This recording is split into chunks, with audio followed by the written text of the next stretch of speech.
Thank you for watching Conscious Consumer Network. The live stream broadcast is free to view. You can pause and rewind live broadcasts to catch up, or view shows at a later date by accessing our free archives of all shows. Check out our broadcast guide to see what's on. You can show your support by donating to our network support fund. Follow us on Facebook and Twitter, or subscribe to the monthly newsletter for updates.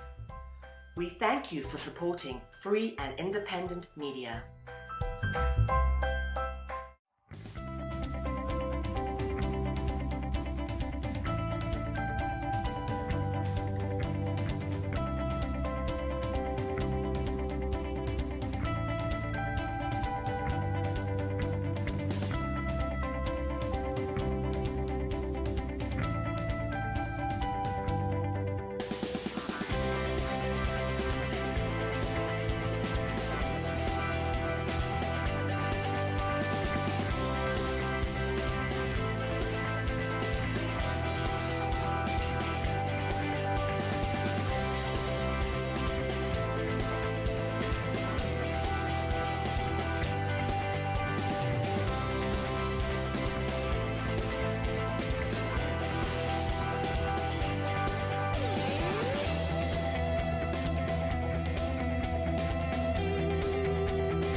This is For the Love of Learning, Voices of the Alternative Education Movement. Be inspired by the voices of visionaries, changemakers, and ordinary, extraordinary people who do what they do, all for the love of learning.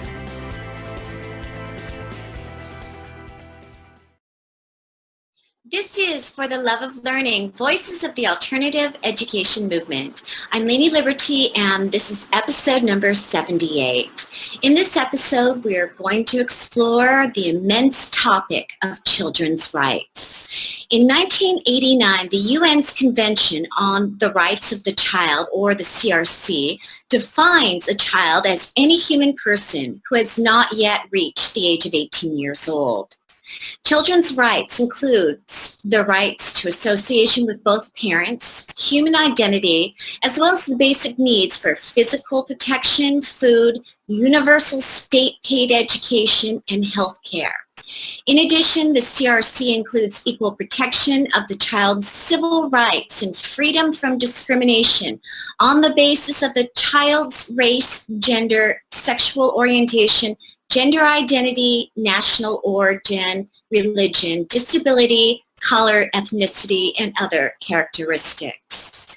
But children actually have the ability to make choices for themselves. Wouldn't that be considered children's rights? In contrast to the CRC, as minors by law, children do not have autonomy or the right to make decisions on their own for themselves in any known jurisdiction of the world. Instead, their adult caregivers, including parents, social workers, teachers, youth workers, and others, are vested with that authority depending on the circumstances. These implications are widespread, and tonight we are going to explore the child's rights over themselves, over their own bodies, in their homes, and in society at large. In a recent article authored by Chris Mercog Liano, he addresses a child's rights in a school environment. Quote, "In my work as an educational consultant, I have visited many schools all over the world. I have observed in both traditional and alternative schools that children's basic rights are often ignored. I believe that all human beings, no matter how old they are, must be granted the right to take care of their own bodily needs. The child's body and whole organism are by nature determined to move and learn in specific ways. When we, as adults, refuse to collaborate with the child's natural development, we create immense unnecessary suffering. Even seemingly harmless experiences, such as occasionally being denied the right to go to the toilet when needed, can leave trauma and health problems that are carried into the adulthood." unquote. We've got a lot to talk about tonight, so let's jump right in. I'm going to read each of our panelists' bios first, but I want to remind our audience that you can find out more about each of our participants on the show notes page located at consciousconsumernetwork.tv, and look for the show notes page for episode number 78.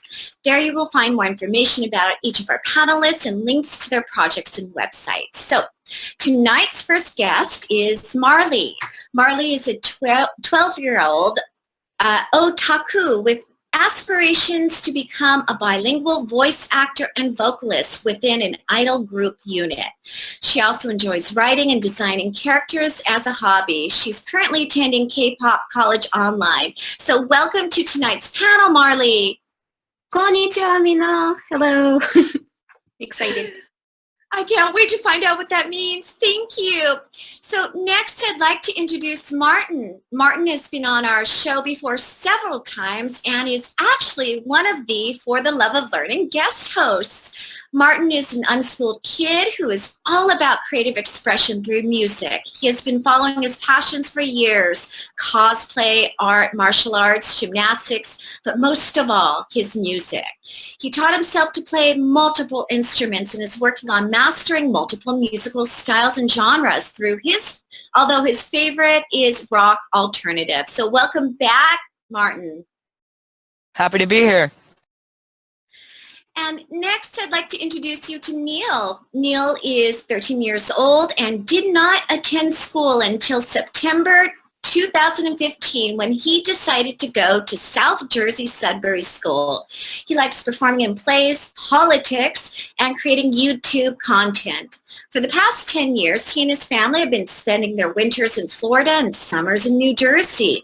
They love their dog Buster and their cat Kitty, who also travels back and forth between Florida and New Jersey. So welcome to tonight's show, Neil.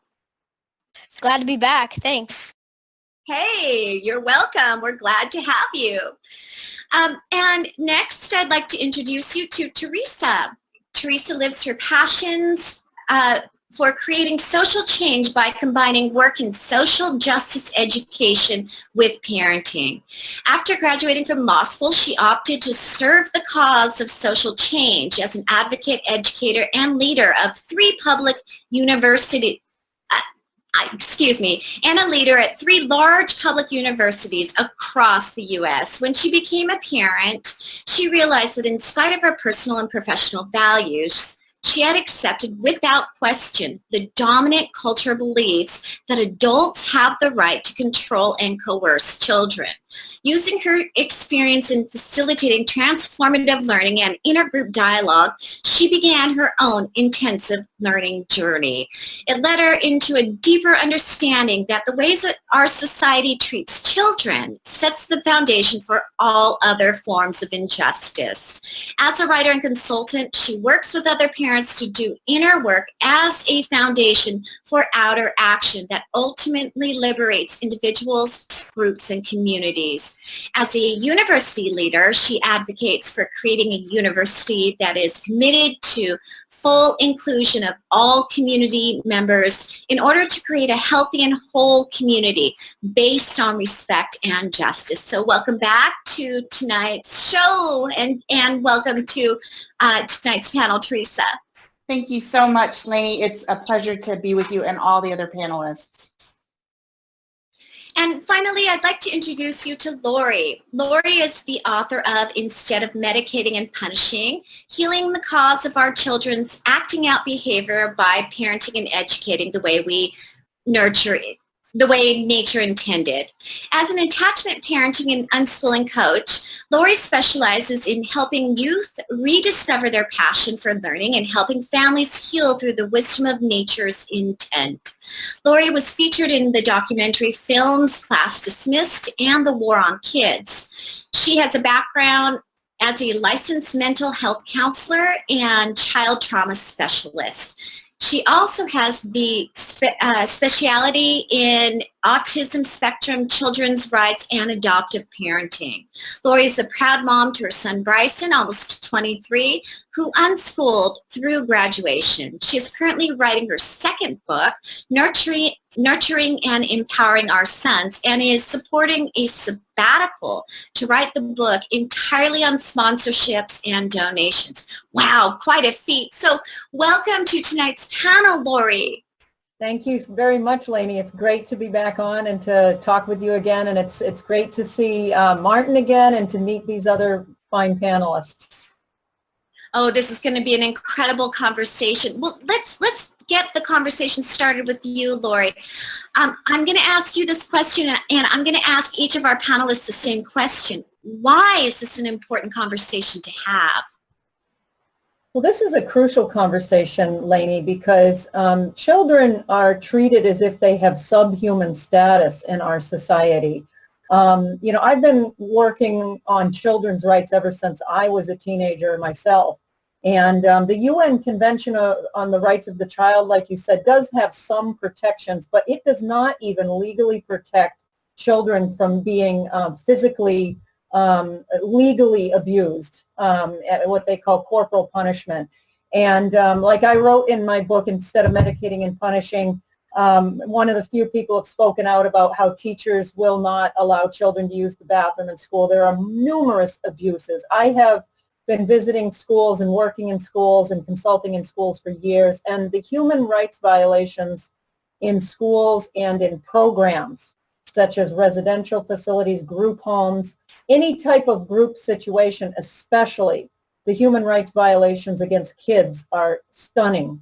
But then just in our general population, for example, I remember going into a pharmacy one time, and there were a bunch of children around these kids' age standing outside. And I said to the person who was standing with them, the clerk, why are these kids standing out here? Oh, we only allow 6 kids in the store at a time. So I looked at the 3 kids and I said, they're with me. And we went into the store together. That wouldn't be tolerated if it said, only 3 Jewish people or 3 African-American people, or, it was horrible to imagine that, this type of discrimination just on age. I agree, and I think having this conversation, it's not really part of the general consciousness of the general public. And I know we're going to talk about this more, but you just brought up a really, really important topic. I mean, an important point, and we're going to talk about this more. Thank you for setting the stage, Laurie. Thank you. I'd like to ask the same question to Neil. Neil, why is it important to have this conversation tonight? Well, in my opinion, I think it's for almost the same reasons as were just previously stated. One of the staff members at our school, it's a very free environment, but I won't get into that now. But one of the staff members at our school, they were told that they don't have the right to free speech in school, which is definitely true. And actually a student at our school said to the gym teacher, I would like to use the restroom. The gym teacher replied with, do you have a disability? And first of all, complete violation of personal privacy. Second of all, you shouldn't need a disability to go and get a drink of water in gym class especially. So he just said, I'm just thirsty. And the gym teacher said, just sit down then. You can't go to get a drink of water. And it's unbelievable. And even with me never going to a public school and me only going to like very free and open environments, I still, and I'm not like complaining or anything because I don't really have that much of a problem with it. I'm mainly speaking for the other people that can't, speak for themselves. And even with this whole free environment, I still get, if I'm doing something right, they turn to my parents and say, oh, good job. Like, you did well. That doesn't really annoy me or anything. It's just kind of funny. Like, good job. And a lot of the times they'll just they'll act like you aren't there, really, when they're talking about you sometimes. People will do that. Even if they don't know you, they don't know anything about you, they'll assume things about you, just because you're just a kid. Yeah, that's powerful. Thank you, Neil. I think that's really important to bring into the discussion too. As if you can't make a determination what your body needs as if you're doing something and your parents are the ones that are congratulated.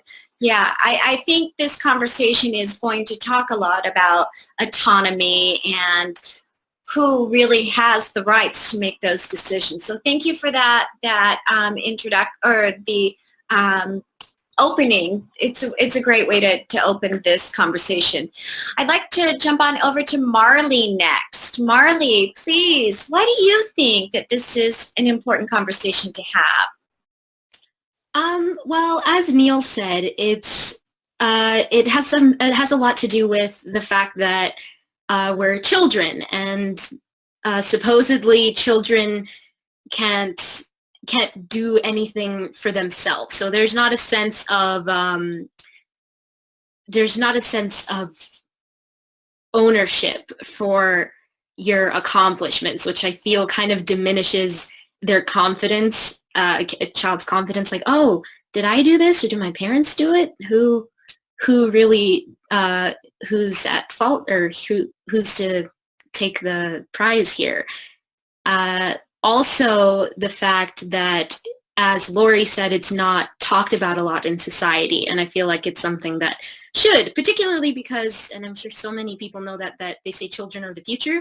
So what are you going to do if these children don't know that they have their own, as you said, they have their autonomy, they have the ability to choose what they want to do from the very minute that they're born? And yes. Well, Marley, you seem so in tune and aware. And even, for example, you and Neil and Martin, who also is on the panel, you live in a free society, and you're not really, none of you are in the public school system, but you live in a society that does think that way. So it is an important conversation to have, even if it's not something that's happening in your own personal experience. So thank you again for setting the stage and really creating a beautiful opportunity to create some more dialogue throughout the show. So thank you, Marley. And Martin, why don't we go to you next, darling? Martin, why is this an important conversation to have? Well, for me personally, there's a lot of reasons to have this conversation. For me, my whole life, I've been judged by my appearance and look and my age. So I've kind of had it hard for that in like that area. So something that always has struck me as odd is I've had long hair my whole life, and for some reason, once an adult decided they were going to argue with me about my gender. And like, not only is that absolutely ridiculous and doesn't even make any sense, that would never happen if it was an adult. Because I was a 9-year-old kid with hair down to my butt, they just assumed I was like a girl, like pretending or something. But if that was an adult, it's also very annoying because I belong to multiple groups where I have to vote, but my vote is only ever counted if they need a certain number of votes because I'm a child, even if I have opinions that could help you with that. So like, I'm not sure if there's a word for it, but it's almost like racism and sexism in the same sense that it's not letting you have a say, even if you have an opinion, because of your age. So yeah, that's what I have to say on it. Yeah, and hearing these experiences from very articulate, 100% human beings that happen to have less years than an adult, than me. Your opinions and your experiences matter. How can we create a just world when we're not treating our children with justice and respect? And I think that's so important, Martin. I just want to tell you really quick, and we're going to jump to Teresa next, but during the conference in New York, Miro and some of the other teens, my son and some of the other teens are at this unschooling conference, and they are watching the news in the lobby, standing around watching some political thing. I'm not even going to touch the topic. In the lobby, and they're standing around quietly talking to each other and commenting on what they're watching. Right next to them is the group of adults playing cards and being loud. But the manager from the hotel walks up to the teens and says to the teens, "Hey kids, shouldn't you be in bed?" And so to have that kind of dialogue between teens and kids and not have that same kind of dialogue to the adults who were actually louder, that's a true example of discrimination, ageism, adultism. And we're going to get into what we should call that and how to identify that, and actually ways that we can address it a little bit later on. But first, let's jump to Teresa. Teresa, why is this an important conversation to have? I think everyone has really articulated why it is so important for this conversation to happen. And I think in particular the concept, I'll use the term adultism, ageism is certainly one term as well. And childism is another term that people have used. But I often think about the discrimination that children face and the ways in which we use power over children and in which children have no legal rights stems from this fundamental belief of our ability to own other human beings. And the right that parents have to own children, our society owns children, so to speak. There's this belief that somehow because children are younger, because children, certainly we have to care for children and that's our responsibility as adults to protect them.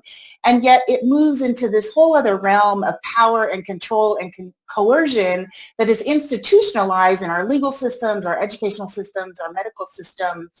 And I think that is such a huge challenge for us as we try to negotiate what the rights of children are. And I think it starts in the home because parents are the first way in which children experience the world. And so when we believe that as parents, we own children and we have the right to control them, that's where it all begins. Well, we're speaking to a panel, and we have three amazing articulate kids on this panel, Teresa, that are not dealing with that in their own homes, but yet they're a member of society. And the general belief about a child and a child's rights to make decisions and to be autonomous and to decide whether or not they're going to use the bathroom when they want to or eat when they're hungry, those sorts of just very, very immediate corporal decisions. That should be something that's their own. But how do we get this conversation started with those parents that don't believe that way, that are not, for example, the parents of the panelists tonight, or myself, or you, or Laurie, or those that are watching? I wish I had all the answers to that question, Lainie, because that's such a great question for us to ask. And I think, in some ways, the connections that I try to make, when I think about my own journey as a parent and someone who did a lot of social justice work around racism, sexism, heterosexism, all of those pieces, I had this particular point of view that I believed somehow I was, that I had it all together. And yet deeply embedded was this belief and biases against children as needing to be tamed, as being wild, all of the negative stereotypes that are embedded in our culture around children allow us to then make decisions for them because we believe these biases. So that story you told about the teens watching the TV and discussing whatever the political topic was on the TV, what happens is, without question, we assume the teenagers are wrong because at a broader level in our society, there are stereotypes and biases against children. And the irony for me is that as we fight for racial justice, as we fight for justice around gender, and all of these issues come up, is the fact that what we are truly doing with children when we treat them in this way is we are training them to use power over others. And so the ways in which we fight for justice at other levels is not acknowledged, that it's so embedded in our brains, in the ways we're treated as children, that then we just assume that domination and power and control over others is a norm that is a part of our society, which we accept, even when we're fighting against it at other levels.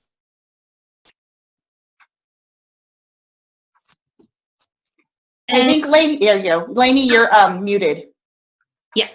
Oh. And as Miss Teresa was saying, it kind of scared me when she was talking about it, because it sounded like slavery. It was reminiscent of slavery. You know, you're immediately wrong because you're different from me in this way. Therefore, shush, just shush.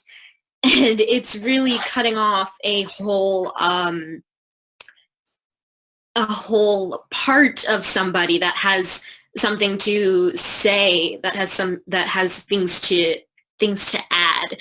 And so within that idea just comes a whole shutdown, basically, of ideas, of opinions, because of a difference.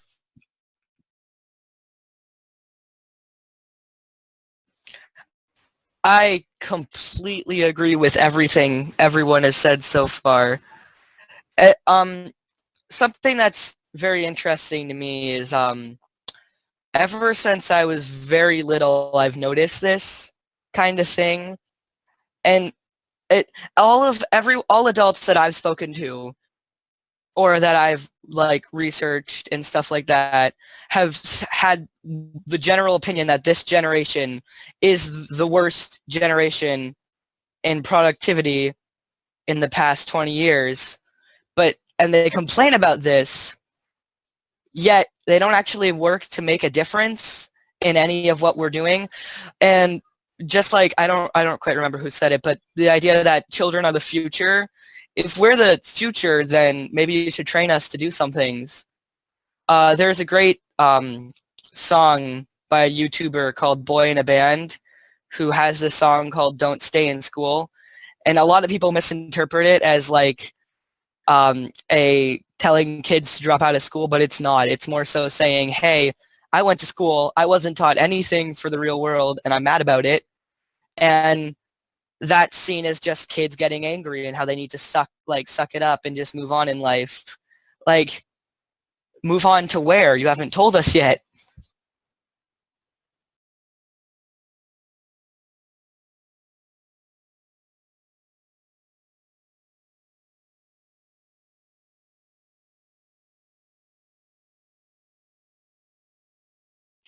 And I think Neil had something he wanted to add to that. Yeah. So it was back to the thing about discriminating and assuming things about age. So at our school, we have a staff member that was making some great points to some people. So basically, our school is completely democratic. Everybody has equal say. There's no veto. I just want to get that out. I'm not going to talk about that anymore. Just saying it's completely equal. Everybody has equal rights. And everybody's an equal vote. We could shut down, the majority vote could shut down school or do whatever they want.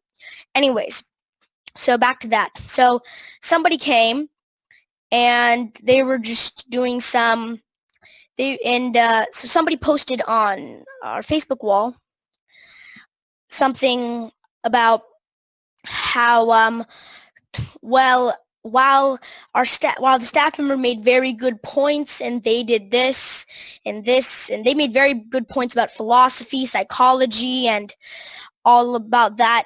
And then after this individual said all of that, saying, oh, he made such great points, such good this, and he demonstrated logical superiority, this, but he's really young, the staff member is really young, and he seems very, he doesn't have the wisdom that comes with my age.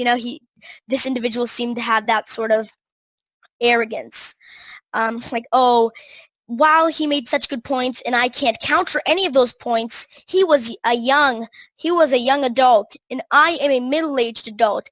Therefore, my opinions and my beliefs are better than his. And this individual basically posted that on our Facebook wall for the school. And he responded with, basically what I just said about pointing out the flaws, that you didn't rebuttal any of my claims. You didn't rebut with anything other than gasp, I'm young.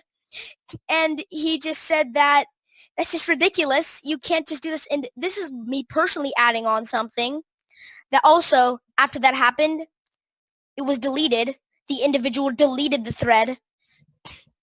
And also, I was just having this conversation with some people, and people were saying, well, oh, I have a challenge for you.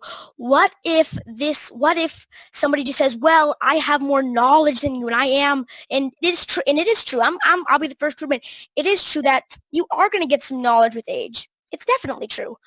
But if it really is true, then you should be able to demonstrate it by logically dismantling all of my arguments rather than just running away. If it really is true, go ahead and logically dismantle each and every one of my arguments. But nobody ever does. And why is that? Why do you think it is? I mean, what do you think, Martin? I think it has something to do with big-headedness. So, like, people don't want to admit when they're wrong, especially to a child or anyone younger than them. And I don't always know it, no matter how well you can present your point and how articulate you can be, and you could go and solve world hunger in 5 minutes and present it to people, they're not even necessarily going to process what you're saying or even think about what you're saying because you're a kid and it doesn't matter. Like, I've had multiple situations where I've made a point and the person was older and then just pretty much ignored what I was saying and then just went on about the conversation, almost as if there's a mental block that society has created that, oh, this person's a child, we shouldn't listen to them. And I'm not even necessarily sure if it's just about the fact that they think they're smarter. It's almost because they just don't even think about it enough to realize that, hey, this person's right.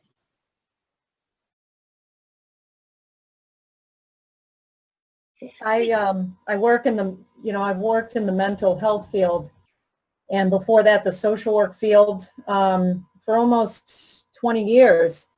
And so I see a side of how children are treated that is so different than the whole unschooling world that I brought my son up with and that I've been involved with my, my writing and the mentoring that I've done with youth myself. And it's literally like stepping into another world to the point where I have felt physically ill, like I cannot tolerate the way these human beings are being treated just because of their age.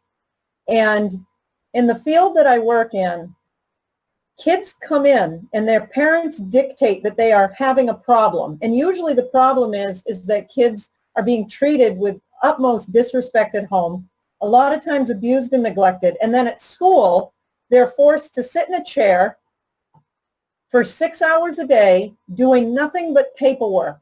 Everything about what they love, their physical bodies, their emotional lives, everything that they want to do is completely not allowed, any sort of happiness. And then they're brought to people like me and told that they have a mental illness, and then they want a mental health counselor to refer them for medication. These kids are put on these chemicals that permanently can cause damage, that alter their brains. And I refuse to refer kids for meds unless they're already on them and I have to refer them to try to wean them off. But there are times where I've felt physically ill being in the field because I'm trying to educate parents on protecting your children, nurturing your children, loving your children, meeting their needs, but also treating them like human beings. And that is such a foreign concept to so many parents. They are appalled that I would suggest that a child should be able to speak freely or have any of their desires. You know, even something as simple as I argue for a kid being able to have a sleepover on a school night, and then it's like World War III, like I've said the worst thing. So I think that I think the reason why children's rights never actually get addressed is because the young people, they grow up and then they tend to forget. Once they get to be mid-20s, late 20s, they tend to get so deeply into the adult world in their lives that they tend to forget what it was like to be a kid. And I remember being you kids' age and saying to myself, I'm never going to forget. I won't forget what it's like to be 6, 12, 14, 18. I'm going to continue to fight for kids because I know what it's like to be treated like you're not even human just because your digits haven't reached 18 to 21. And just wow. It's like that movie, that Peter Pan movie from a long time ago, Hook.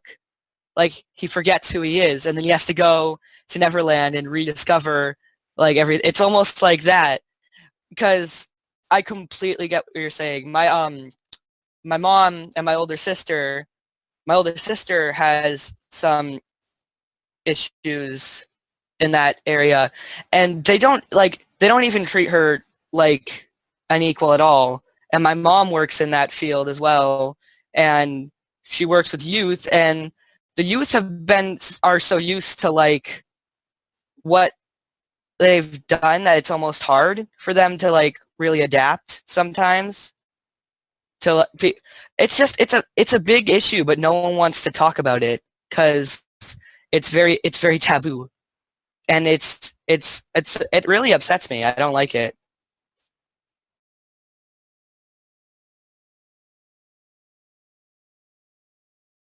Yeah, sorry. So, yeah, all of these are great points, but I just want to bring up like the one thing that even some people that are treating their kids like this, physical abuse to children is unfortunately and unbelievably still actually a problem. And I don't see how you can justify that about anything. We have laws in some states, and we do have laws saying that, in the U.S., we have laws saying, you can't beat your child here or whatever. But it's like we have laws about that everywhere else for adults, and children they're just teaching them a lesson.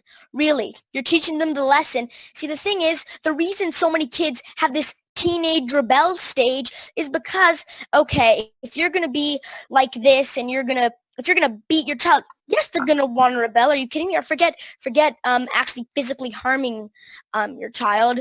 If anything, if you're going to mentally abuse them or just treat them like, honestly, your average American kid, if you're going to treat them like your average American kid, they're going to rebel. And that's a problem, because if your average American kid is going to rebel, what do they rebel? They rebel against peace and happiness. Kids don't rebel against peace and happiness.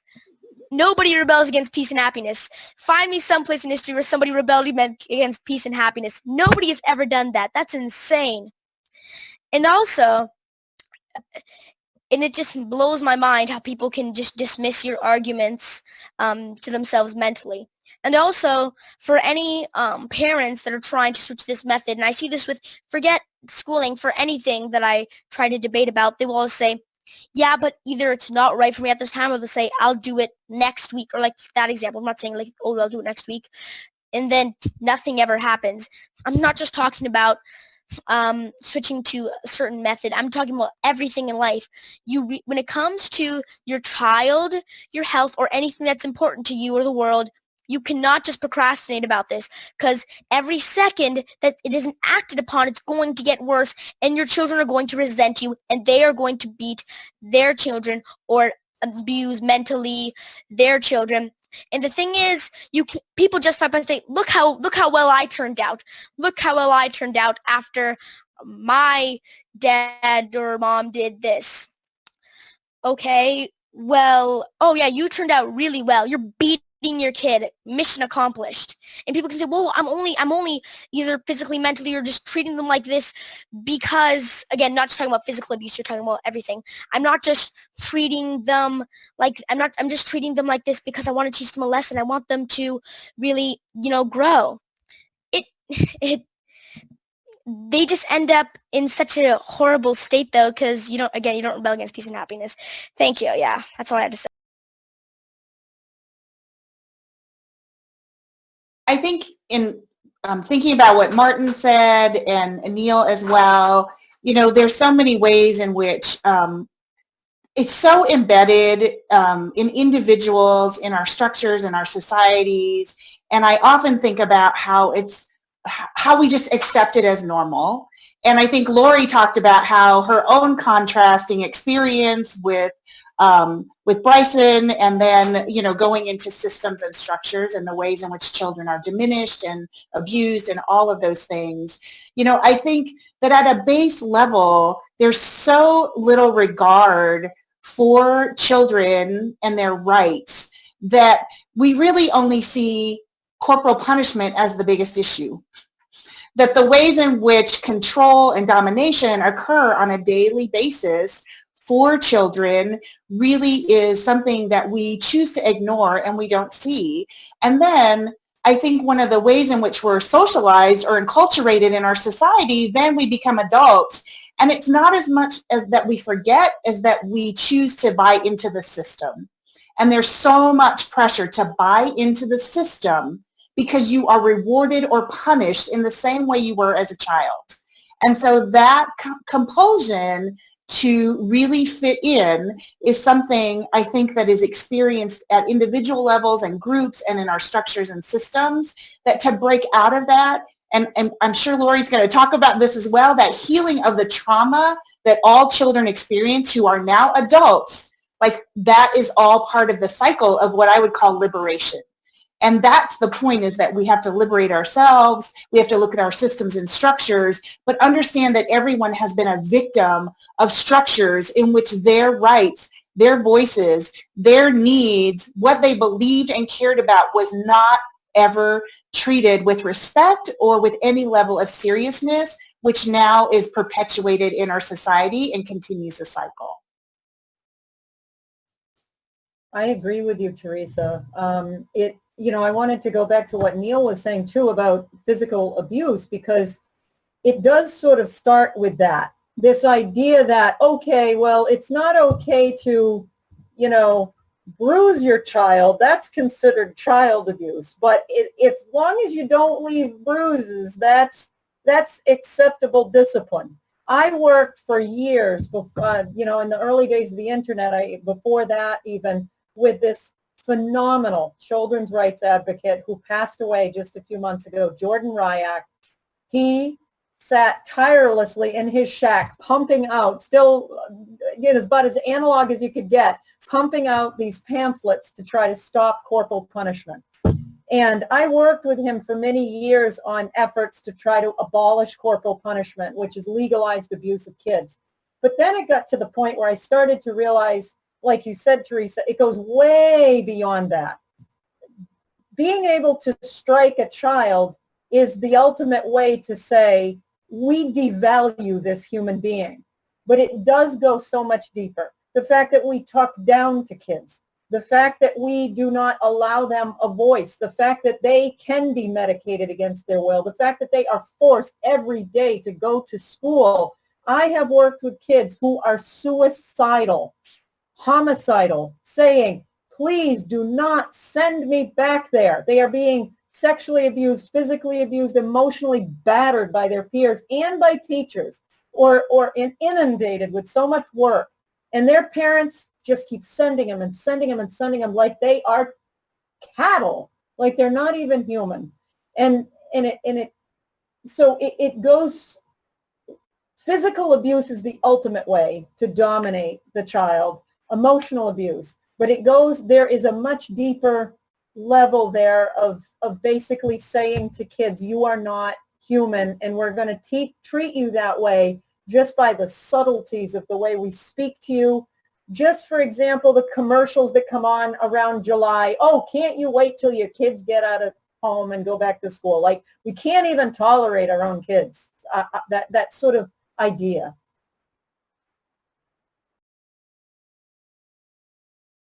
So, and I hate to do this just after you said that, because I was planning on saying this, but I hate to, like, it's the worst thing to follow up that. But I'm going to play devil's advocate just for a second. And and it is true, like I previously stated, they do have more knowledge. Knowledge comes with more experience, and our brains aren't fully developed. But another thing is, what I'll hear a lot, like so much what I'll hear is that I'll hear somebody say, oh, to me, oh, yeah, you're so responsible, or everybody at your school, or everybody that you know, it'll expand whenever I tell somebody, whenever I say, you know, oh, but I know this person is like that. Oh, but only this, but you and this group of people, you know, you're responsible. My child is not responsible. And the child is sitting right there. I've personally witnessed this.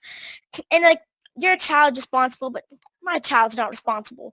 They can't handle it. And have you ever given them the chance? I mean, if you don't give them the chance, what are they gonna do? And honestly, the worst part, and that's not even close to as bad. The worst part that happens is when the child starts to believe that. That's when I draw the line. Honestly, as much as I hate to say it, I can understand this mentality, but I can tolerate this mentality. I can tolerate it until they start saying stuff like, and so the kid starts believing it. When the kid starts believing it, that's when I draw the line and I get pretty mad, because you're basically telling your kid you're worthless, you're crap, you're not worth anything. And it really. And also, there was another person who was, and this was another article that was written about a person who helped found South Jersey Suburban School, the school that I go to, and he was saying how, and he was in a class, and he was getting a migraine, and he was starting to see black spots, and he was about to black out. He was literally about to black out right there and then. So he walked up to the teacher and was like, "Can I go to the nurse? Because I'm seeing black spots. I have a migraine. I think I'm about to black out." And the teacher just flat out said, "No, sit back down." And by the way, I don't know if I previously mentioned this, but the teacher that said you don't have free speech in our school, the person that said that, I believe, if my memory is correct, that teacher won Teacher of the Year in that school. And it's just the fact that they just don't want to break the mindset. People don't want the burden of thought. People don't want the burden of thinking. And the thing is, if you don't want to go ahead and think about this and this and this, fine, go ahead. But when it starts impacting somebody else, forget somebody else. When it starts impacting your own child, that's when especially when the child is so impressionable to this kind of thing, and you're passing off bad traits, bad habits, and it's just ridiculous. And people seem to assume that the kids that can handle this are top of the line. They're like some sort of special next evolved type thing. Well, we're not. And we were talking about like a long time ago, I think, or not a long time ago. We haven't been going on for that long.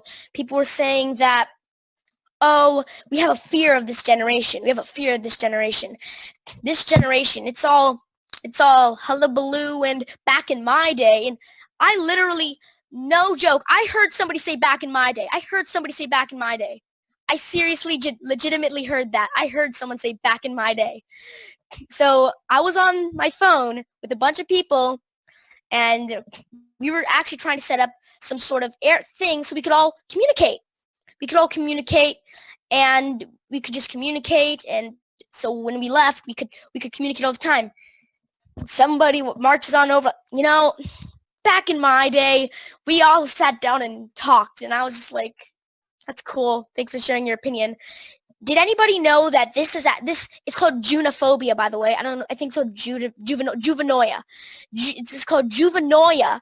And juvenoia is the fear of the next generation. Like back in my day, things were better. We valued a hard, like let's just be honest here. In this day and age, things are just objectively better than everything else. Unless some sort of solar flare happens that knocks out everything, not subjective, everything's objectively better. People are, and this has been going on since the beginning of time. Like, seriously, you can look at these, there are documented cases of this going on for so long. People saying, back in my day. You can go back to the Stone Age, and I swear, somebody like, yo, hello, grub, back in my day, we did not use fire. People are just so afraid of the next generation. And it's honestly getting pretty irritating, because you need to start trusting the next generation, because they are going to run this entire world. So instead of complaining, if you really have a problem with it, maybe you should try to do something about it, or first at least try to prove why your day is better. If it's because you had some old thing that you're just nostalgic of, because our brains are wired to seek nostalgia, I'm pretty sure that's the only reason people do this. It's just ridiculous. And also, I've never really personally experienced any sort of discrimination. I don't want this to get like any sort of wrong idea. I am not discriminated against in any way, at least how, if it irritates me. I have a great life. I am not discriminated against any way. I'm trying to be the voice of people that are. And even when I am completely not discriminated against almost at all, I still have these things happen. I'm not complaining. I'm just saying they will happen to anybody. And that's a problem. Anyways, that's all I wanted to say. Thank you. Thank you, Neil. Oh my gosh, you always have so many incredible, valid points, and a lot. You've given us a lot to think about. We're, to just sort of piggyback on all of the things that the entire panel has been saying. I want to, and this piggybacks on what Neil was talking about and what Laurie was talking about just before him. I want to ask, because I've heard this a lot. As parents say, is it not my right to raise my child the way I want to raise my child? And is it not my right to punish my child the way I want to punish my child? And I'm not saying that they're advocating for child abuse. They're advocating for what they believe is imposed discipline upon them.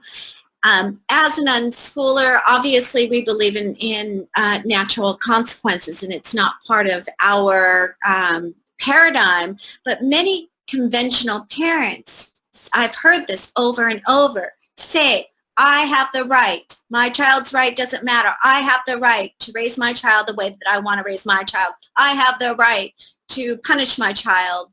And so I'd like to kind of get feedback as to what the consequences are of that kind of thinking. And I know, Marley, you had some initial thoughts about punishment. Yes, I did. It actually reminded me, particularly for parents, and how the generational idea of, as you said, I have the way to raise my child, I have the right to raise my child any way I'd like. It reminded me of the Stanford prison experiment a little bit, which was, long story short, an experiment that put normal people into the positions of prisoners and the positions of guards. And the guards almost immediately began exhibiting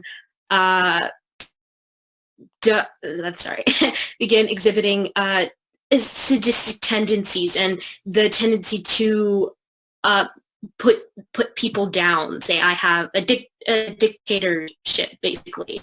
And I feel like that's something that isn't really addressed, because people that are older get a lot of slack for being older, and though these things still need to be explained because they are newer generation ideas, I guess they are things that need to be considered. Older people need to take into account that they're still living in the new world, if you want to call it that. So they need to be able to adapt. They need to be able to think about the future instead of, as Neil said, nostalgia. Back in my day, well, you need to say, well, back in my day, that's how it was. But in this day and age, because we have different children and different people, there are a bunch of different movements going on that I'm sure people couldn't even imagine would happen later that need to be addressed, and it needs to become older people and younger people need to come to an understanding. I agree, Marley. I think that's a really good point.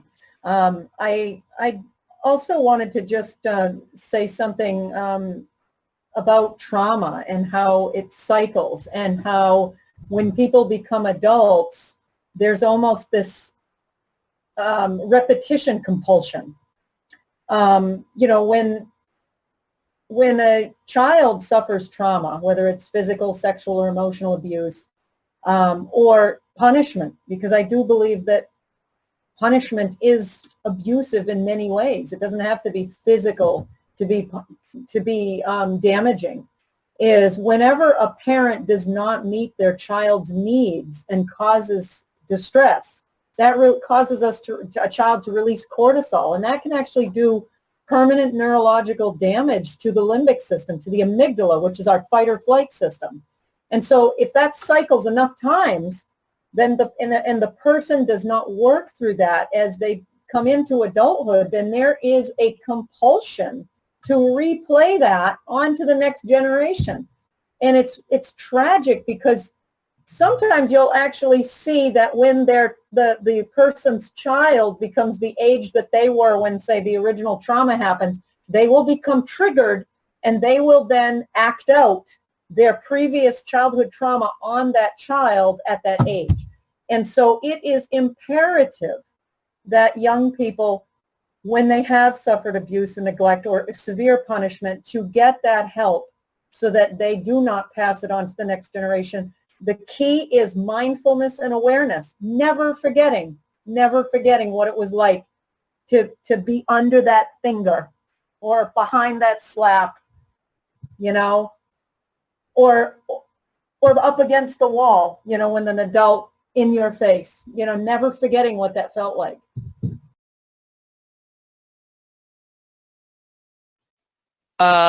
For me, what I've noticed is that when children grow to be adults, for me, I don't feel like they really forgotten what happened. It seems like they're in a place where they need control in their life because it's spiraled so, like adults in America, that's just unfortunately what a lot of them have. And they just rationalize it by saying they deserve it, and when they were young and this happened to them, they must have also deserved it.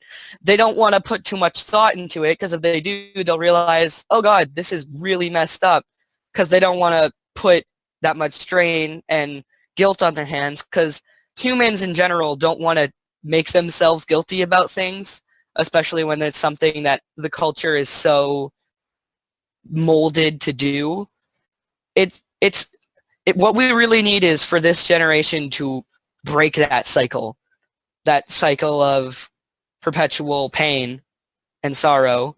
We need someone, not just someone, because one person can't do it, but there's the old saying that a rope made out of 3 is stronger than 1.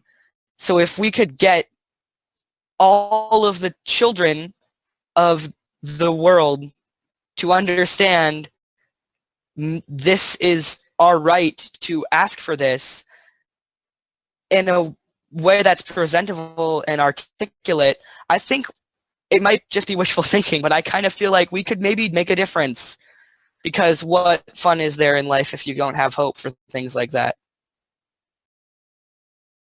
Yeah, I definitely agree with that. Particularly what resonated with me was when you were talking about when Martin was talking about how adults feel that they have a need to carry on that cycle.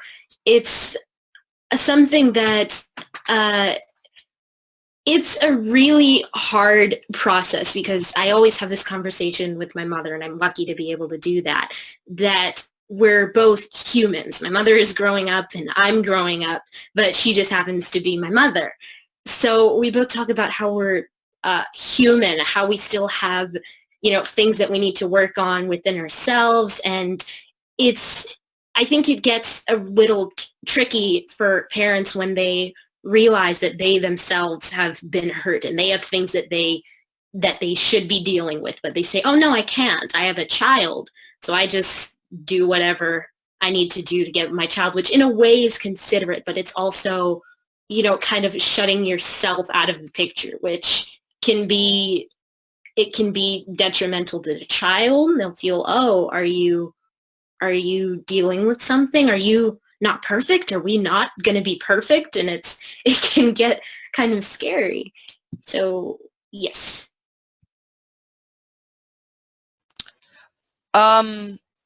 Something that I've noticed, I know I say that a lot, but I like to observe people in general.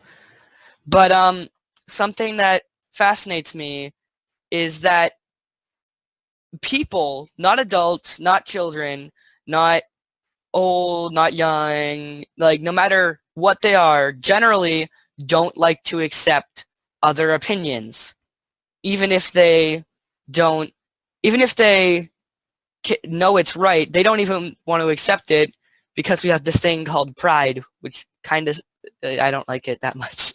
But it's interesting though, because if we can get this generation to understand that we need to accept opinions and that's how we grow in life, like we can change how it works.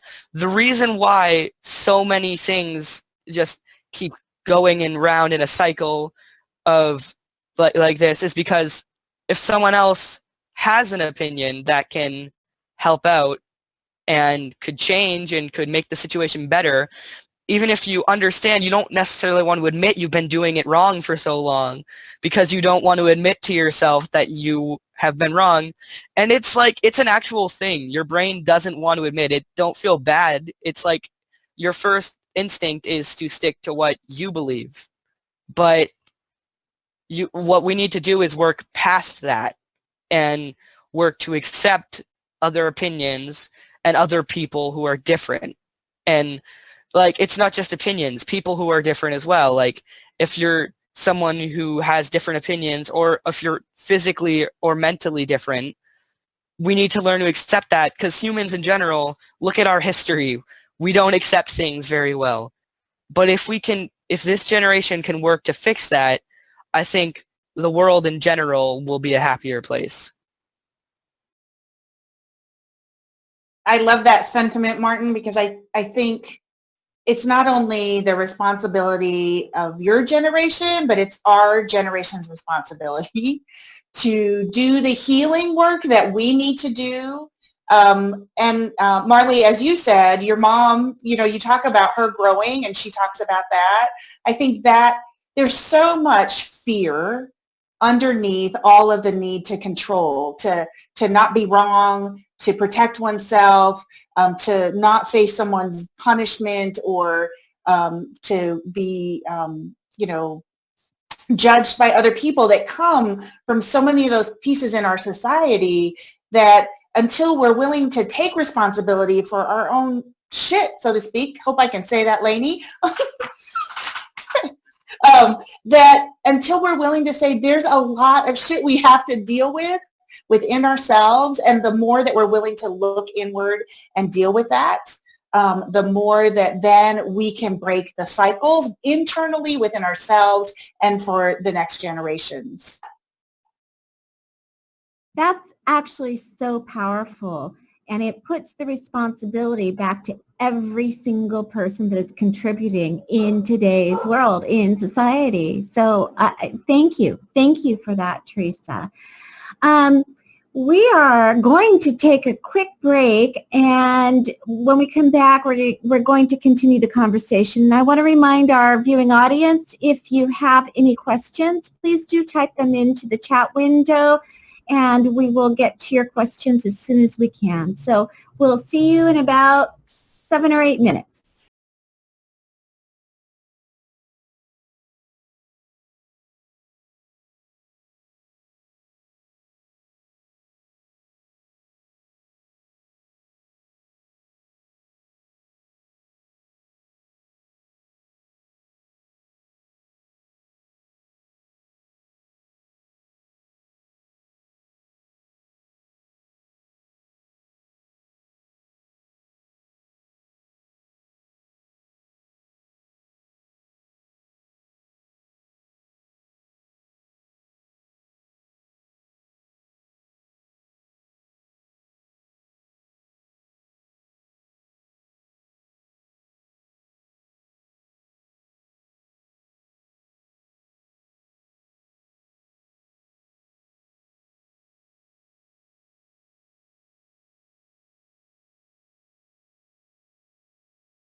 We hope that you've enjoyed that video. And so, keeping with the theme of the video, we're not going to take it.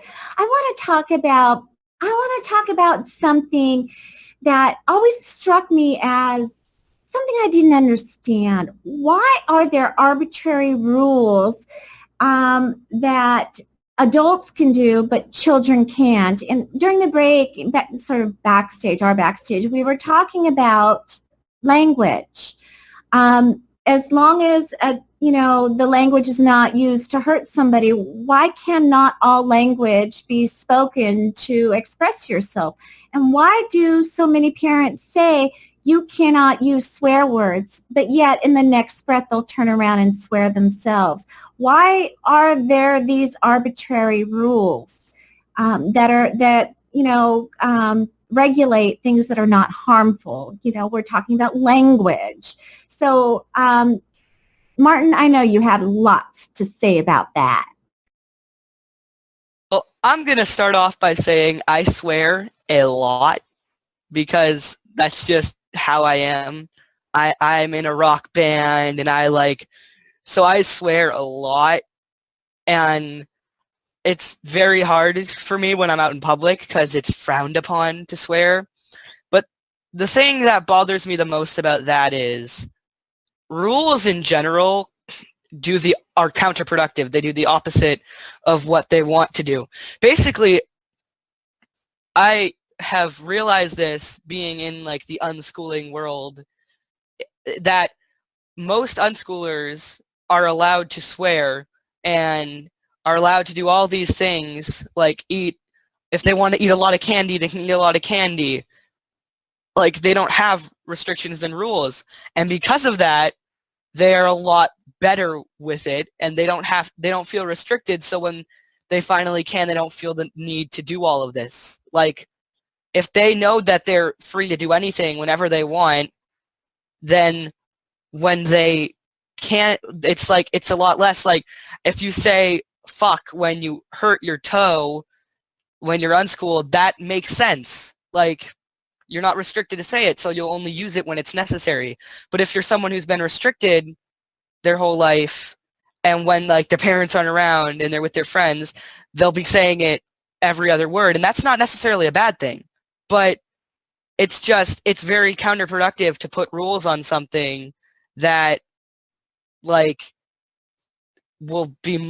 that there's no reason to put rules on in the first place. And second of all, you're doing the opposite of what you're wanting to do, and it's creating a rift between parent and adult, which is already very, very, very big right now. I just wanted to say about the swearing is, if a parent truly doesn't want their child to swear just because it's their family preference, then they should set that example and just have a household where they're not swearing. I mean, I feel that as long as people are not directing verbal violence towards somebody, then expressing yourself should be okay. I mean, understanding for both adults and kids that some people out in public may not be comfortable with it, and that's just basically treating people out in the public with respect. But I've never understood that whole idea of these arbitrary rules for kids. If you have to set a rule for kids that you're not willing to follow yourself, then you need to reevaluate that. There are certain things that, yes, there's certain safety situations for certain children, obviously the little kids, not, letting them put, forks in the wall outlets and not giving small objects to children. But beyond safety issues, rules need to be across the board. My son and I used to live by principles in our home, and I followed the same principles of love and respect. That was our main principle. Treat one another, all living things, with love and respect.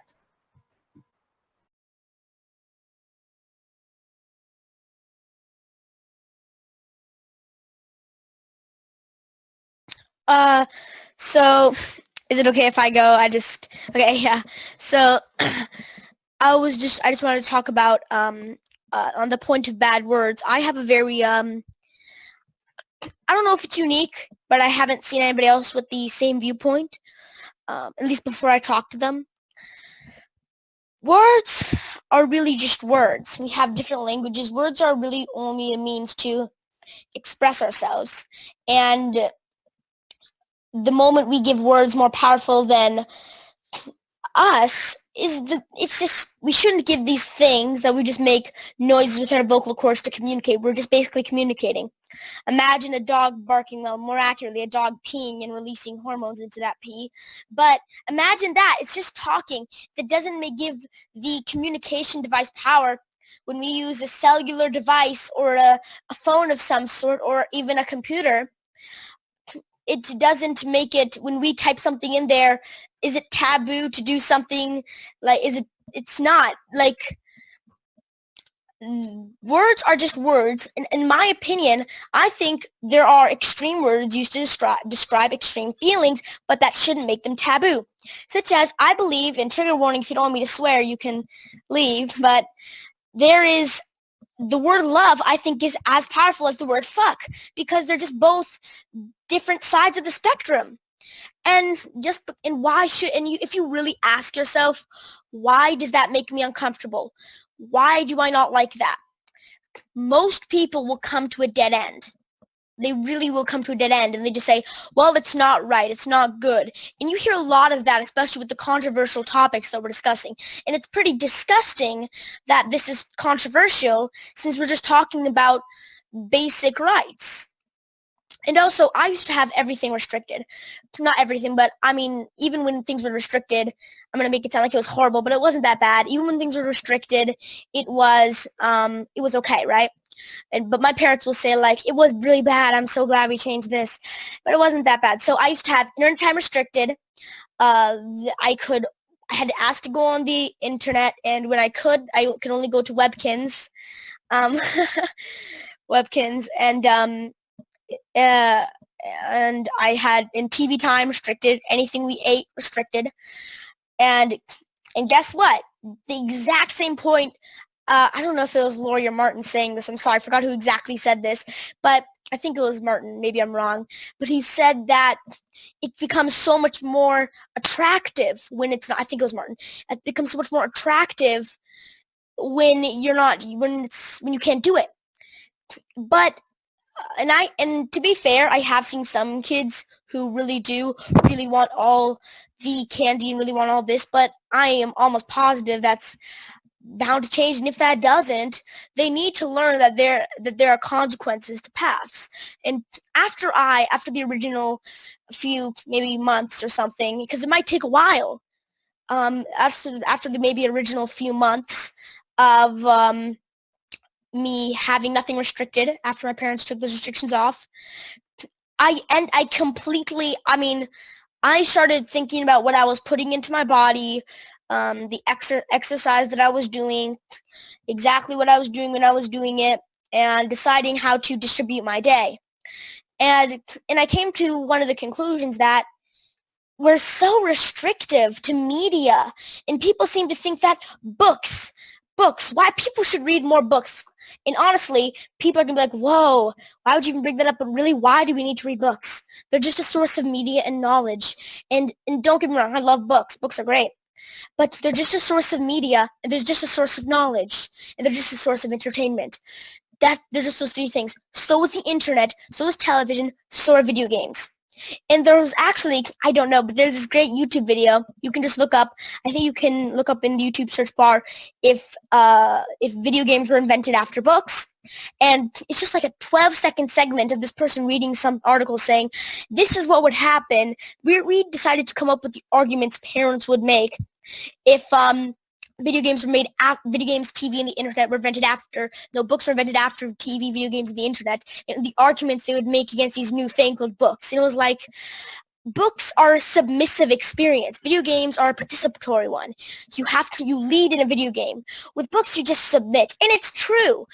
This is not me saying books are bad, don't read books. This is me saying the notion that one source of media is better than another just because I say it is absolutely ridiculous. And people just think that if I'm on my phone, I'm doing you're just texting. And also, what's so bad about texting, first of all? What makes texting inferior to calling? And and also, if you're on the internet, or you can ask the majority of people, I guarantee you, and that's because a lot of people will say, well, this is a trick question, so I'm going to be smart and say that video games and TV and the internet are superior to books. Yeah. But really, before somebody ever asked that question, you know what your answer was. Your answer was most likely, you should read a good book now and then. And again, I love books, but it's just it's a ridiculous notion that we have some sources of media restricted, and it's back to the nostalgia, juvenoia subject that we were at. It all comes back to that. In my day, things were better. In this day, things are not better. End of discussion. Goodbye. And it's just ridiculous how this works. And again, words are just words. There shouldn't be more power over other words. They're just words. And the thing is, and you do have to check yourself in public. I'll be the first to say this. You can't just go around if you're looking for a job. Now, where's this fucking job at? Let's go. Move it along. You can't do that. And so you can't do that. But I don't see that could come across as arrogant. But let's say it wasn't arrogant and you just use the words. What's really the problem there? And also, people are they just have these taboos about certain subjects that they don't want to talk about. Like, there's still some people around that say, that have this philosophy that children should be, seen, not heard. Like, that's a whole thing. I'm sure everybody's heard about that. Children should be seen, not heard. And that used to be a whole thing. But it's still a thing now. Back to the same thing. Adults will normally raise their children how they were raised because they say, I turned out great. And they seem to just think, and that's almost a little arrogant if you ask me, look how great I turned out. I'm the picture-perfect adult. I'm the picture-perfect adult, and I'm going to raise my child to be just like me because I want them to be picture-perfect. But if you ask the majority of parents, at least that I've seen, they say, I want my kid to be better than me. Of course I do. So then why are you raising them the exact same way? A lot of times they're not just going to be defaultly better. Nobody is defaultly better than anybody. Everybody has a seed of wonderfulness, and it just needs to be unlocked, and you're keeping that on lockdown if you're just not trusting them with the decisions to make. And I treat myself a lot better than some adults do because I don't want to die when I'm like 60. Okay? I don't want to die of a heart attack when I'm 60. Like, if you want to do that, that's fine. It's your body. Go for it. If you want to live short but live like a king, go for it. But I want to live till I'm 100, and that's just my opinion. So therefore, I want to treat my body like I'm going to live till I'm 100. Now, thankfully, since my body is still like a child, I have the luxury of my body will still be able to recover when I get older, but then I really have to watch, my regimen. But these are things that I've personally put time and effort into, not when the parents said, son, you should really get into nutrition. I know a lot about nutrition and nutritional. I might be a nutritionist. I just want to do some sort of public speaking about nutrition and psychology and children's rights. So I don't really know what I'm going to do. But something like that. And they didn't say, you should go into nutrition, you should go into psychology, or this and this or this. Or, well, I get told a lot that I should be a lawyer because I like to argue. But, so, yeah, that's really all I had to say for now. Thank you. What you were talking about with the books, I have something really interesting to add. There's this motivational speaker / rapper whose name is Prince E, and his motto is, I'm going to make smart cool again. Only none of what he says or what he quotes is anything close to true. He said something which was completely and totally wrong, which is that high quality and HD can cause ADHD, which is just crazy. And but the thing that struck me as the most interesting is that the internet has brought people further apart, which is not true. The internet and Facebook have brought people closer together, But the main thing that struck me about this guy is that his point on that media should be taking a step back with it. What you called it? Something like with the nostalgia thing. Like, it's almost as if he is probably a smart person that isn't taking this into consideration because of that. Like, he thinks that the internet is some evil newfangled thing that it really isn't. But most people look down upon children now because they're always on their phones, or they're always on their laptops, or they're always watching YouTube or like stuff like that. And that's just the generalization of children these days. And another big factor in what people generalize children, especially of boys my age, is that they're all in sports, and sports is a big factor and stuff like that.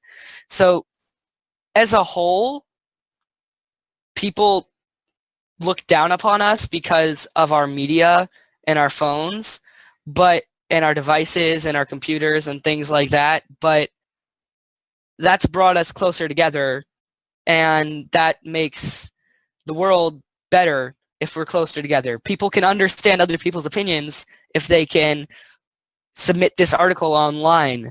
I've been able to meet some of the greatest people I've ever met because of things like Facebook and Skype and stuff like that, because the internet has brought us closer together. Maybe not physically, but as a whole, society is more connected. You're safer now than you ever have been. So when people look down upon this generation, it's almost like we have it so much better than you did. And when we're adults, hopefully we can change how it is. And also, I think it was Teresa who said that adults also need to make the change. I completely agree with that. Like, adults need to understand that if you're going to complain about children and how terrible this generation is, which I cannot stress enough how many people I know who think that, maybe you should do something separate or different than what is currently being done, because that's how you change. You don't just complain about it. Complaining on Facebook never saved anyone. Sorry.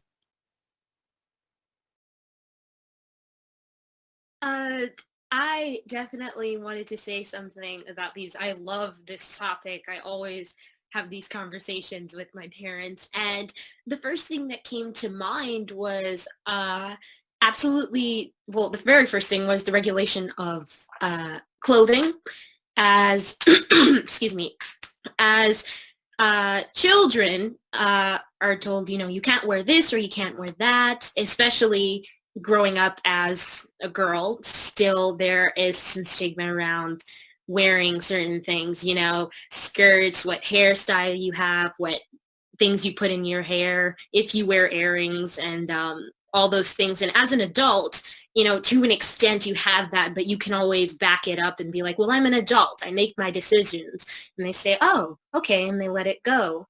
But if you're a child, they say, you're a child. No, let me decide for you. You're not old enough yet. You don't get it yet. Which I think is, it's out of my reach to understand. The second thing was religion, which, oh boy, right? Yay. And how a lot of families are all expected to have the same religion. And for me, my direct family, my sister, my mom, my dad, we all are different, but in the way that we're not atheists, but we don't have a particular religion that we identify with. My mother believes in God, as does my father. I'm not sure about my sister, but for me, I don't really know where I am. So that puts me at a strange spot where at times people try and, push their religion on a child. You mold it. You mold a child. And I was watching a movie earlier, and I'm trying to remember what the Latin saying is, but I probably won't. That means blank slate. And I feel like that's what a lot of people think children are, in terms of religion, in terms of opinions, in terms of everything. You know, you had a child. All right, now make it exactly like you, live vicariously through that child. And it's definitely a scary thing. And yes, that's it, tabula rasa.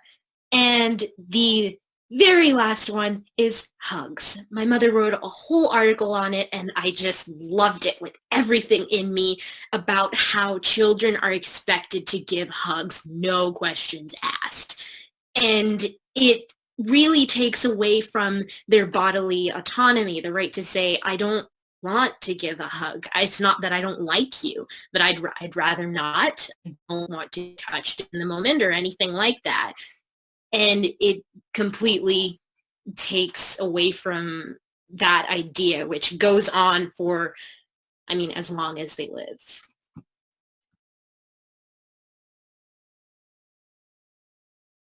I really love the comment about bodily integrity and hugs, because it's it is one of my pet peeves of Marley that I think about quite a bit as well, is what it is we force children to do. You know, we think about the big things, sexual abuse, you know, all of those kinds of things, corporal punishment, and yet that bodily integrity starts with who we force children to touch and who we allow to touch children against their will. You know, whether it's as babies when they're very small and they turn away from other adults and they don't want to go to someone, and we say, oh, she needs to be held, or he needs to be held by someone in order to get over their shyness. I mean, that integrity is such a critical issue. And, you know, we can talk about it on a national level around, I don't want to get political, but around the politics and what people are talking about. But we don't talk about the need for children to have autonomy over their own bodies. And so I want to thank you, Marley, for saying that. And the other piece that I was thinking about earlier from a conversation that I'm going to interject is when Neil was talking about you know, when people would say, oh, well, you're different, the Sudbury School is different, these systems are different. I often hear comments about exceptional children. And what I really think is that when children are treated with respect as full human beings, when they're listened to, when they're valued, when what they think and believe and how they you know, process the world is a valuable part of our greater society, the family structure, every child is that exceptional child. That it's the freedom that children have to be who they are is what creates exceptional children and adults, and it's what changes the world. And so I just want to reiterate that I love everyone on this panel, and everyone can be like Marley and Martin and Neil, who have the freedom to be who they really are, and when they're respected and heard and treated with dignity. I agree. I love everybody on this panel too, and it is so true. Everybody's brought up such great points. I do want to present an unpopular view of media by starting to say, again, in our family, I didn't have media restrictions on my son. We decided to live a life without media or without it controlling us, because our sort of philosophy has been going back to nature's intent and going back to really trying to rewild, so to speak, and going back, trying to pull away from a lot of the control piece of society, which unfortunately media is used to subdue the population, keep them so busy that they aren't paying attention to the real issues. So in our home, we just made the choice that we're not going to watch TV. We play video games at arcades, and we just really don't do much with cell phones. And that was something that we came to a decision as a family, not because it was about nostalgia or because, you know, I'm setting a rule, but because we really wanted to try to fill our time and our energetic space with more natural ways of communicating with people, and with not sort of having that constant sort of presence of somebody else trying to control our thoughts, not to mention some of the physical aspects of it, you know, the periphery vision and the muscular. I have done a lot of research into it, and I know it isn't popular, but one of the things that's been my primary thing is my entire life, I didn't tolerate as a child being controlled. I don't believe people should be controlled regardless of their age. So for me, I see the media as one of those ways that governments, elite banking families, corporations use to control all of us at every age, and every age group is targeted. So that being said, I also want to point out that it should not be something where it's a rule, but it should be discussed as a family. It should be discussed as something, a lifestyle that somebody wants to try out. And I feel that that is important, because we do need to understand that the primary way that the ruling elites do control people and pass on this continual trauma of subjugation of children is through the media. That is their primary way of reaching all of us, is through the media. So for me, it's not about nostalgia, because for me, if it was about nostalgia, I'd have the TV on 24/7, because the TV was always on when I was a kid. For me, it's anti-nostalgia. It's like, turn that shit off. I hate my cell phone. I never have it on. I only use my computer for research. So I know that that's an unpopular view, but it is because I am so indomitably free that I won't let anyone control me. So another way to look at it, including religion, Marley. Yeah, so great points. I just have a lot of notes here, so sorry if I take a little while. So my first note is so Laurie, in response to you, I think my first thing to say is to everybody, and you, everybody, do what you want. Doing what you want is the best part about being free. Do what you want. If you don't want to do that, and I definitely have to agree with you. First of all, I need to agree with you. A lot of media and news outlets are completely controlled by big corporations. And I'm not even going to get into my whole conspiracy theories thing, because that'll take a while, about how currency is manipulated and controlled by a third party in America. Let's not even get into that.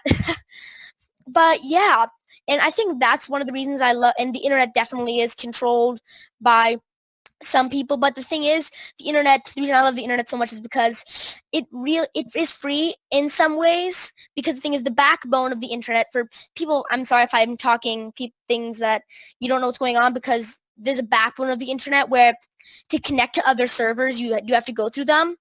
And countries can censor things out. America says they don't censor anything out, but let's be honest, we don't really know, right?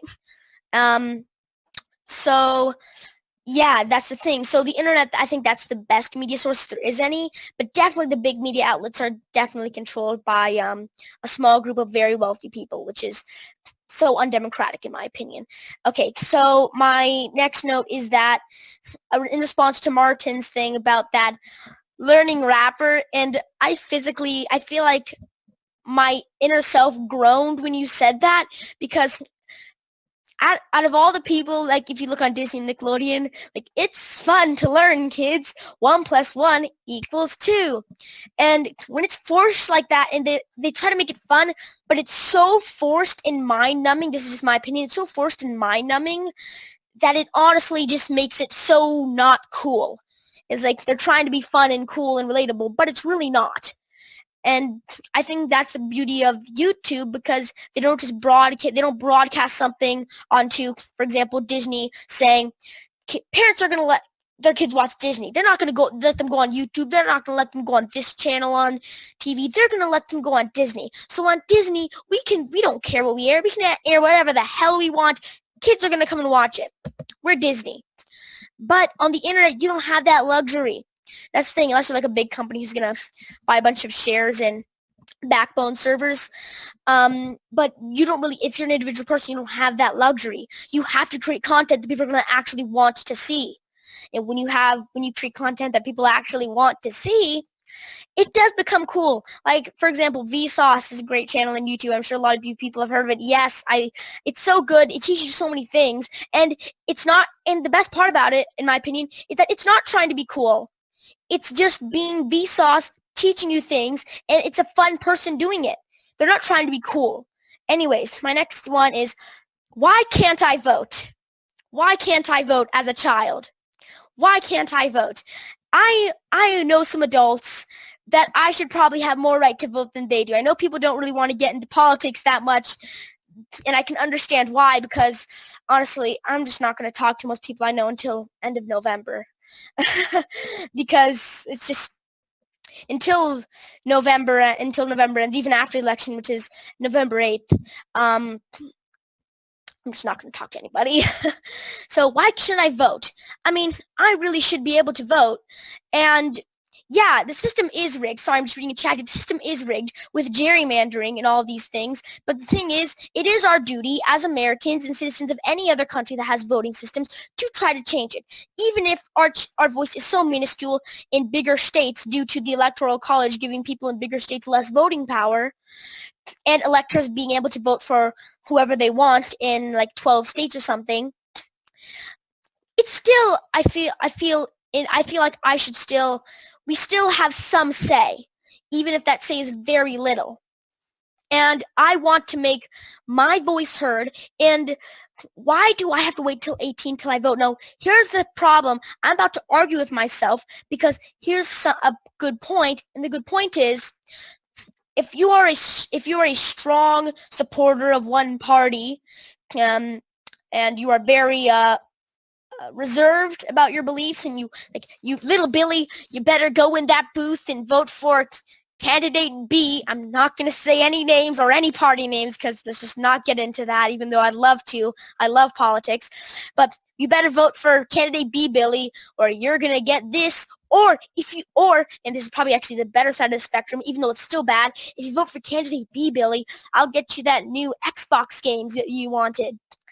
I'll get you that new game you wanted, Billy. I'll do this, Billy. And that could be definitely a problem. So first of all, I think people should be able to vote, but kids should be able to vote. But the only problem is, I think the only requirement is they should be able to walk and be able to and have the motor skills to check a box. Basically, those should be the only requirements for voting, in my opinion. But my biggest fear is that, honestly, what just happened, so imagine that the results are here. My only fear is that the results just end up here, and they're just the same, but the numbers aren't both inflated on both sides because of the problem I just stated.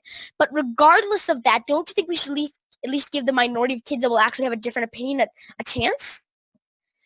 And we should also have some sort of, why aren't there PSAs telling children to, there are PSAs saying, obey your kids, obey your parents. And I have people, after I talk to them, they're like, you're so smart, you're so this, you're so good at this. And then I tell them, oh, everybody's like this, you just need to do this. And like everybody I know that goes to this method can talk and do this and this. And then they're just like, and then they just go on about, again, the same thing about good job. And they talk like you're not there. And it's just, but I think but there are no PSAs. There are PSAs saying, obey your parents, kids, but there are no actual PSAs saying, think for yourselves. Name a PSA that I've seen that on mainstream media. You won't see one, especially because of Laurie's point. You're not going to see a PSA saying, remember, kids, to listen to your heart. Like, they'll say that, listen to your heart and obey every word your parents say. Yeah, okay, whatever.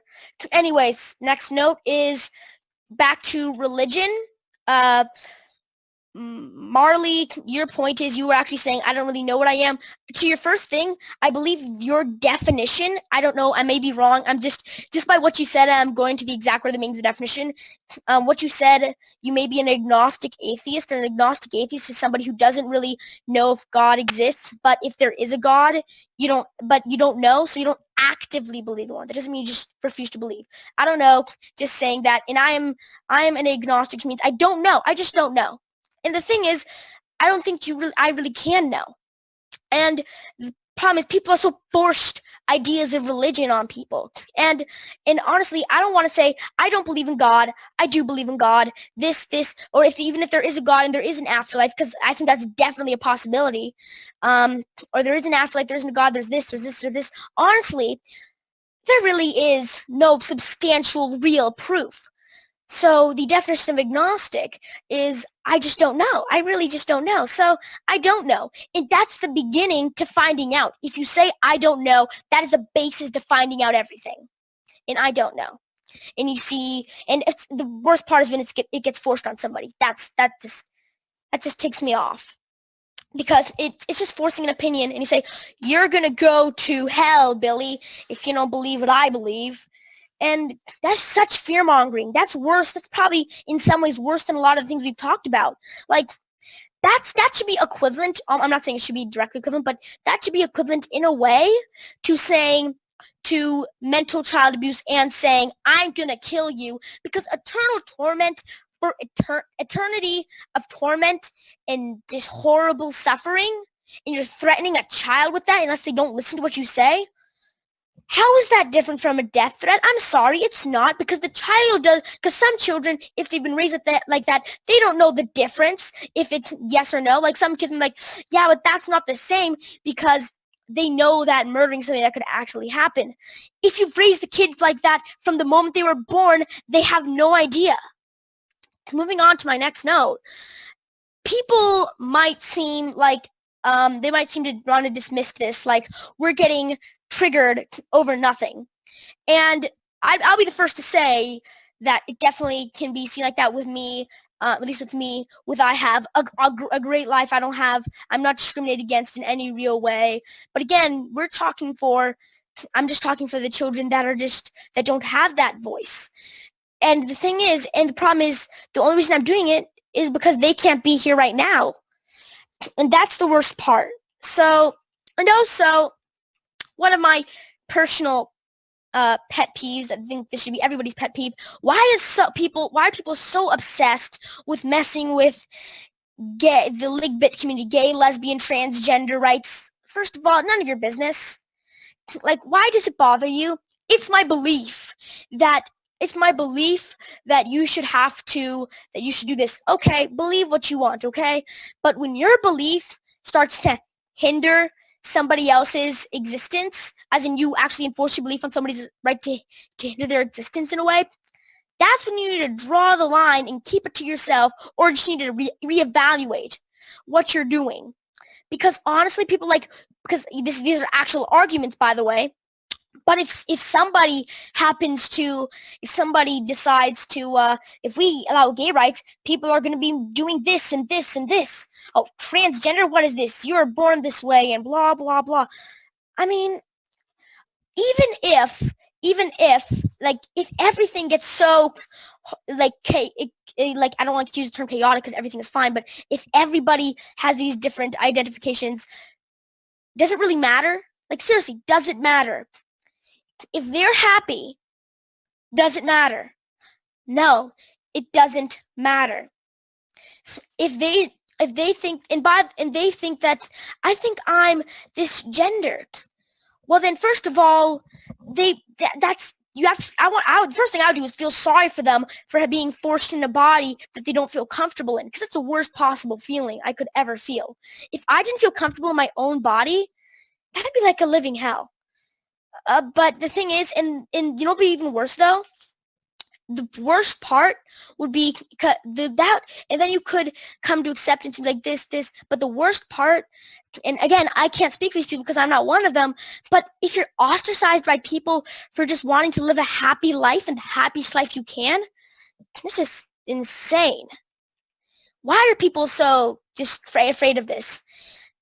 What's the big deal? I mean, there's no big deal. Anyways, that's the end of my notes. Sorry that took so long. Thank you.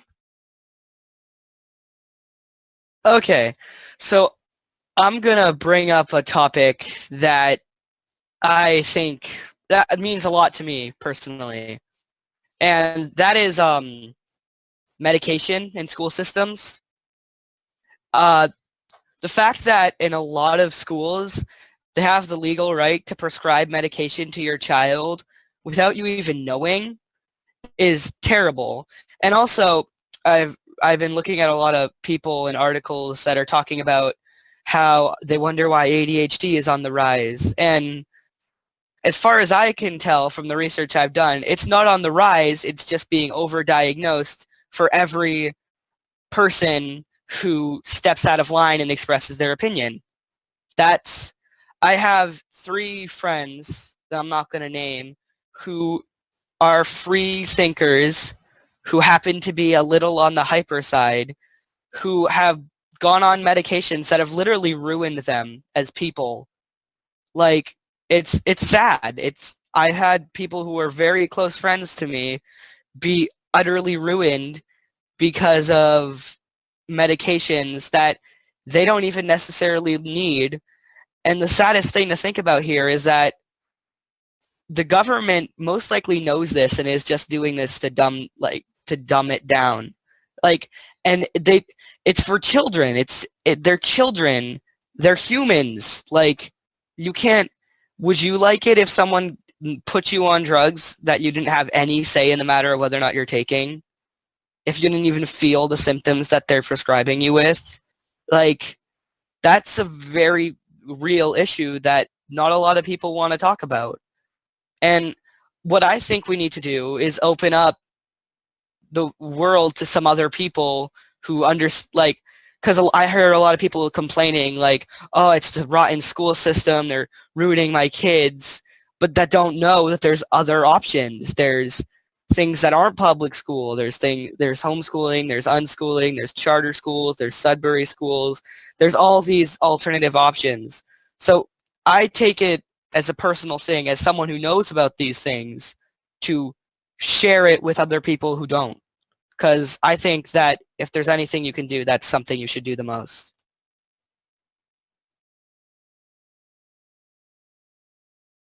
Schools are not legally allowed to prescribe anything, but they do often try illegally to tell parents that their child needs medication, which they are not legally allowed to do. They will push for parents to go have their child evaluated for Adderall or Ritalin or some type of a stimulant medication, a drug. And sometimes they will threaten parents to call the state if they don't have their child medicated, but they should never be actually making the statement, your child has ADHD, your child needs medication. If they do that, that is illegal. They can get in big trouble for that. If they are prescribing any medication, vaccines or something without a written permission slip, that is definitely illegal. So they definitely shouldn't be doing that. And I don't believe that parents should be following suit with getting their kids drugged up on these horrible drugs that actually poison all systems of the body, including stunting the growth of children. Yeah, this is a much bigger topic than, oh my gosh, we're at the end of our show and we have time to deal with right now. But I think it taps into everything that we were talking about with the rights of human beings. We're talking about the rights of children. We're talking about when parents are subjected by what they believe is authority and don't question and are told that they need to medicate their children or suggested that they need to medicate their children. It is perhaps because the adults do not know what their rights are also. This is a much bigger topic than we have time to address tonight. And I think we should come back together and have another show sometime in the future. I cannot believe that absolutely 2 hours flew by and there's so much more to say. And I have learned so much by everybody on this panel. And you guys are such inspirations to me. Thank you all so much. We're going to go around and we just have just a moment for everybody to share any closing thoughts they'd like to leave the audience with. And when you're done with your closing thoughts, if you have any projects or websites you'd like to share and or promote, please do so.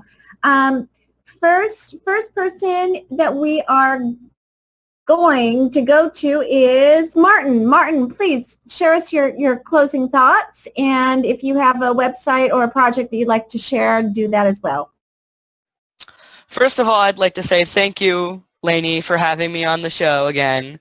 I love it every time. My thing I'd like to leave with viewers to think about is you can make a difference if you put your mind to it.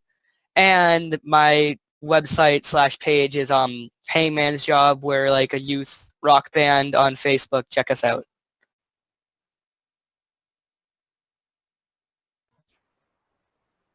I just wanted to say that it was great to be on this panel with everybody here. What amazing conversation. I'm very proud to have shared the floor with these wonderful people.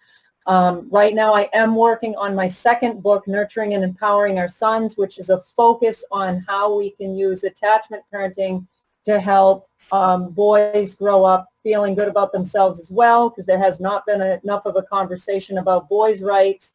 And unfortunately, there is so much.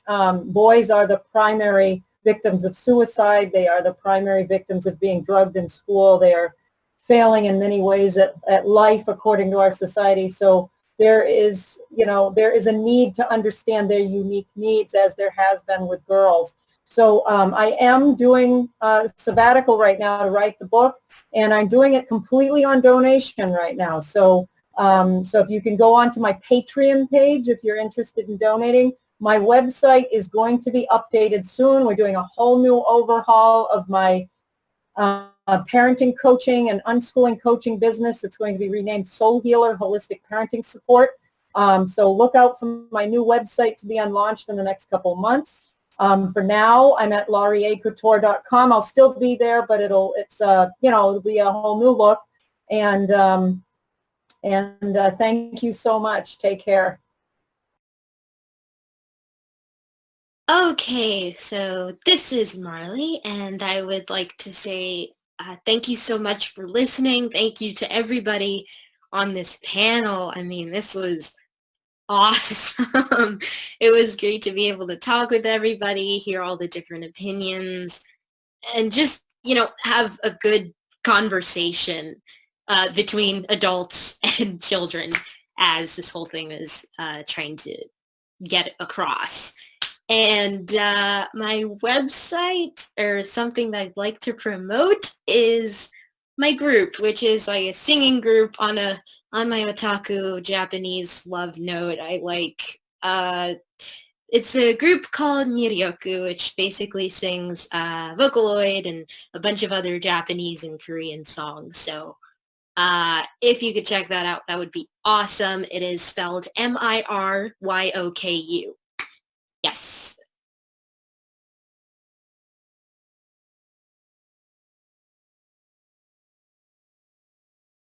And Neil, you're up.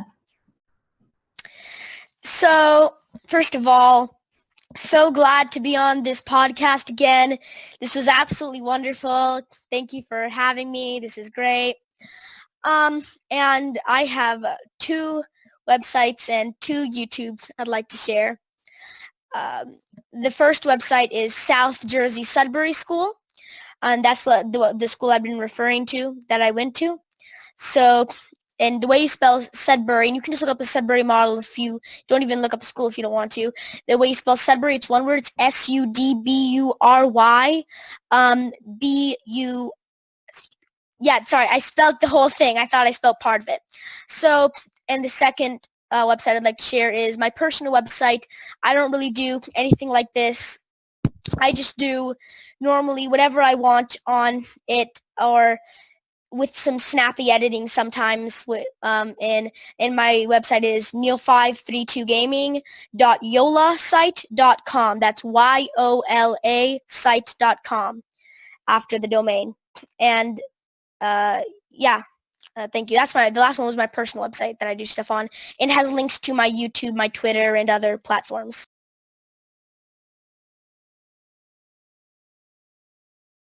I just want to add, I actually can't say it much better than Martin did. Each of us has a responsibility. We each have to be accountable for how it is that we treat children and youth, and for changing a culture of adultism that leads to all other forms of oppression in our culture. And so I would just, again, put out the same challenge that what the internal work we need to do to address that is our work to do, so that children and youth can be who they are and live free and change the world. And you can find me at parentingforsocialchange.com. I think that's the most incredible challenge yet. So I hope everybody takes you up on that challenge, and collectively we do change the world. And I think by doing these shows and having these conversations, we're feeding and helping to promote that. So I just want to thank everybody. You as panelists have been amazing, absolutely incredible. Again, I've learned so much from you. And I want to thank Anne for producing this incredible show tonight. I also want to thank Mel and Biggie over at Conscious Consumer Network, and Nina as well for always contributing to the shows. We've got such an incredible, talented team working together in the background to put together these shows every week, and I have so much gratitude in my heart for all of our guests. Every single person on this panel has been on one show before at least, and that says to me that you're all part of this movement. And we want everybody else to be an active part of this movement too, either through watching the shows or supporting CCN or writing to us and sharing any ideas you may have for future shows. So for us, it's our honor to be able to put these conversations into the world and hopefully provide a place where there may be a vacuum. So with that, I just want to say, wherever you are and whatever you do, continue to always do it for the love of learning. Thank you for tuning into CCN. This unique network is dedicated to free and independent media. CCN was created with the belief that information is the common heritage of all beings, which is why our live stream high-definition broadcast is easily accessible and free to view. If we want to change the world, we must first change the media. Having produced over 1,000 shows in 2015, which are all archived on YouTube, we look forward to bringing you more groundbreaking, cutting-edge information in 2016. For more information on what is on, please check out our broadcast guide for weekly updates. CCN broadcasts in multiple languages and features some key voices of our challenging times who are all in pursuit of a free, fair, just, sustainable world. CCN belongs to you, the people, and it is up to you all to keep this network on the air. Please contribute to the Network Support Fund or visit the CCN shop. We thank you all for supporting free and independent media.